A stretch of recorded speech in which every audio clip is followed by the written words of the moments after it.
Next, this is an executive order relating to the use of paper straws. As you've consistently identified, nobody really likes paper straws. Number one trending. Can you believe it? A paper straw was number one trending for 3 days or something.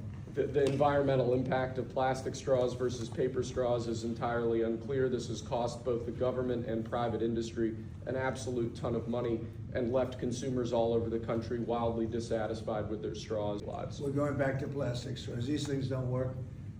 I've had them many times, and on occasion they break, they explode. If something's hot, they don't last very long, like a matter of minutes, sometimes a matter of seconds. It's a ridiculous situation. So we're going back to plastic straws. I think it's okay.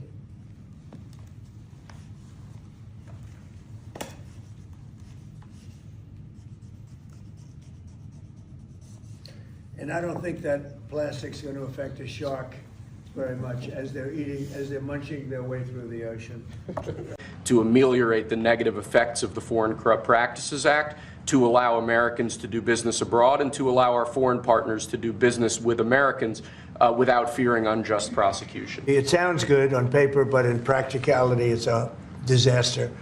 It means that if an American goes over to a foreign country and starts doing business over there legally, legitimately, or otherwise, it's almost a guaranteed investigation, indictment, and nobody wants to do business with the Americans because of it. I guess it was a Jimmy Carter concept, and it sounds so good, but it's so bad. So we'll sign this, and it takes courage to sign it because you only get bad publicity when you sign it. It sounds so nice, the title is so lovely, but it's an absolutely horror show for America. So we're signing it because that's what we have to do to make it good.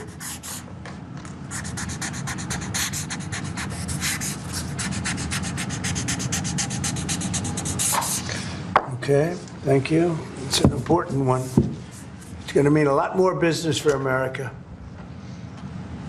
We have a full and unconditional pardon for former Governor Rod Blagojevich of the state of Illinois. Good. It's my honor to do it. I've watched him. He was set up by a lot of bad people, some of the same people that I had to deal with. This order would reimpose that 25% ad valorem tariff rate on imports of steel, and it's presented for your signature now. Okay. Do you understand what that means? It's a big deal. It's a big deal. This is the beginning of making America rich again.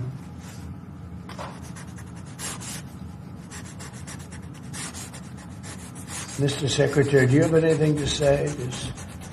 As you know, Howard is Secretary of Commerce, doing a fantastic job. And what do you have to say about it? So when you imposed the tariffs the first time, right, you added 120,000 jobs.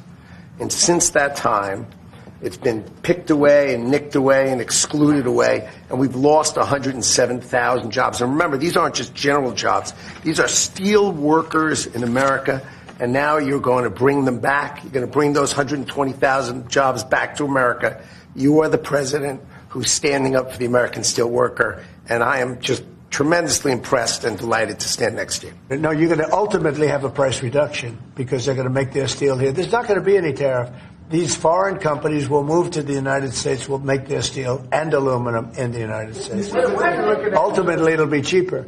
But we'll also have jobs, many, many more jobs. Basically, this is aluminum, the same thing, no exceptions, no nothing.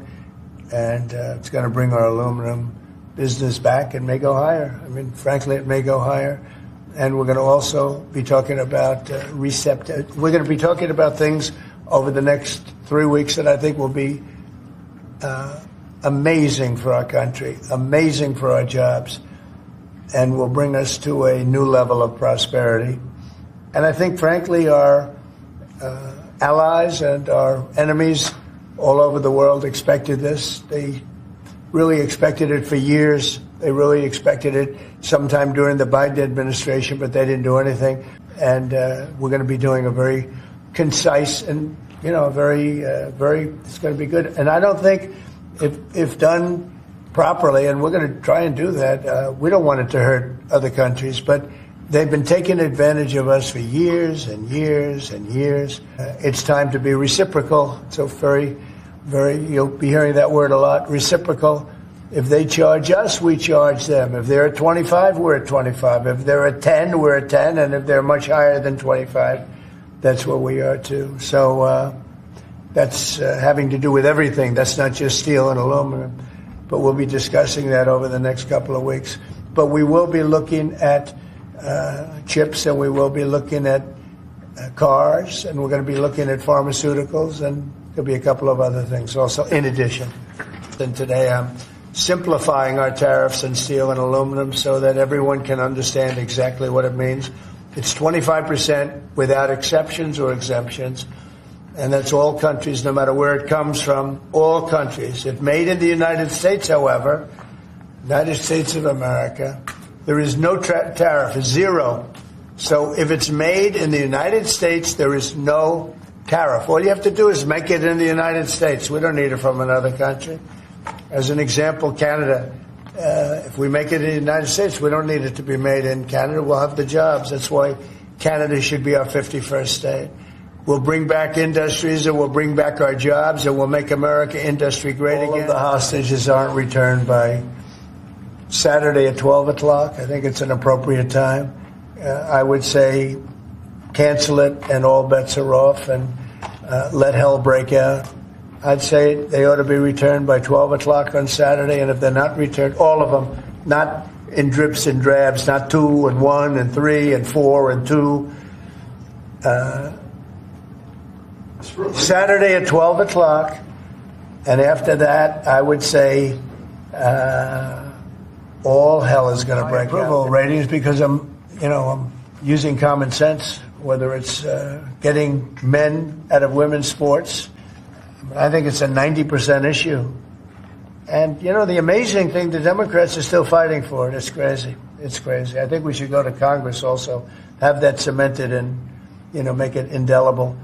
But it's, to me, it's all common sense. Who wants an open border where prisons are dumped into our country, where prisoners are let into our country, many of whom are murderers, many of whom murdered far more than one person, and they're now roaming our country? Who wants that? I mean, it's terrible. It's the faker. That was set up to destroy people.